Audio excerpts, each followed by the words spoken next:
In May 2024, two massive tankers of diesel arrived off the coast of Mossel Bay. On board, 1.3 billion rands worth of diesel, enough to help Eskom keep the lights on. But there was a problem. PetroSA's storage tanks were full, and the clock was ticking. For every day that the vessels sat offshore, it would cost PetroSA another 650,000 rand in demurrage fees. So PetroSA made a desperate deal. It agreed to sell one of the cargoes, worth 933 million rand, to a little-known company called Narco Energy. No proper contract, no guarantees, just a desperate hope that the state would be paid. I'm Susan Comrie, an investigative journalist with the Amabongane Centre for Investigative Journalism. And for the past 2 years, we've been trying to answer the question, who really profited off the load-shedding crisis? Well, according to Eskom, around 80% of the diesel that was burnt in the open-cycle gas turbines came from PetroSA, a state-owned entity which is controlled by the Department of Mineral Resources and Petroleum under Minister Gwede Mantashe. Now, PetroSA isn't doing this for charity. They make a substantial profit on every cargo of diesel sold to Eskom. How do we know this? Well, there's an internal memo that we got from March this year, which shows PetroSA discussing how it would barely break even if it sold a cargo of diesel to the oil industry, but would make up to 50 million rand in profit if it sold that exact same cargo to Eskom. But those mouth-watering profits have also made PetroSA reckless.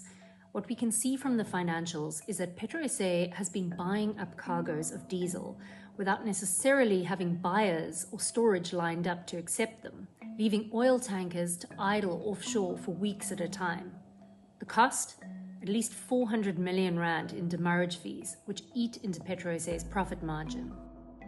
So you remember the cargo of diesel that PetroSA sold to Narco Energy? Well, the Jag Pushpa had arrived in South African waters in May 2024, but it couldn't offload for 90 days, which meant it ran up a 50 million rand demurrage bill for PetroSA's account. On top of that, Narco then asked for a 96 million rand discount on the fuel.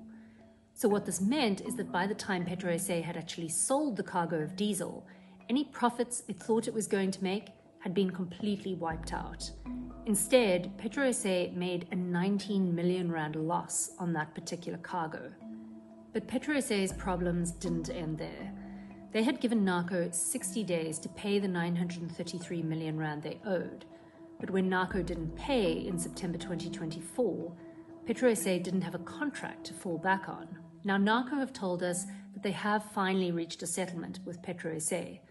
But how much PetroSA got and whether they got value for money remains unknown. But the Narco blunder isn't an isolated incident. It's just one example which highlights the problem with PetroSA insisting that it be allowed to conduct its chaotic diesel trading business behind closed doors. Now, if you want to expose the business of PetroSA, you're basically killing it. You say you must just kill it because you say competitive companies must just target that market. In the past 2 years, PetroSA has done around 45 billion rands worth of fuel deals. Just think about that number though. That's roughly what we spent building new stadiums ahead of the 2010 Soccer World Cup. But now imagine those deals being conducted completely in the dark, and where even the names of the companies that won the contracts is considered top secret. Well, that's the situation at PetroSA, and it's why we've been fighting so hard to switch the lights on. You can read our full Dirty Fuels investigation at amabongane.org. Amabongane, digging dung, fertilizing democracy.